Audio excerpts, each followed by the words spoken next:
যারা রুকু করে, যারা সিজদা করে, যারা জামাতবদ্ধ অবস্থা নামাজ পড়ে।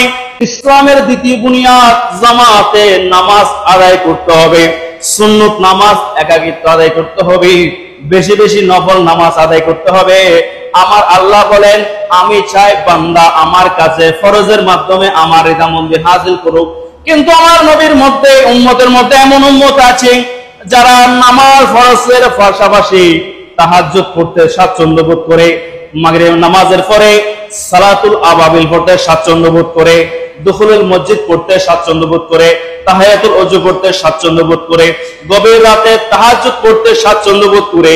যখন তারা নফলের মাধ্যমে আমার আল্লাহকে রাজি করার চেষ্টা করে, আমার আল্লাহ বলেন আমি তাদের নফলের কারণে তাদের উপর সন্তুষ্ট হয়ে যাই, রাজি হয়ে যাই। তাদের উপর রাজি হয়ে যাওয়ার পর কি হয়? আমার আল্লাহ বলেন, বান্দা যখন আমার দিকে অগ্রসর হয়, আমি তার পায়ের মধ্যে বরকত দান করি, তার পা আমার কুদরতি পা হয়ে যায়। বান্দা যখন কোন কাজের মধ্যে হাত দেয়, ওইটা আর বান্দার হাত থাকে না, বান্দার কুদরতি হাত আমার হাত হয়ে যায়।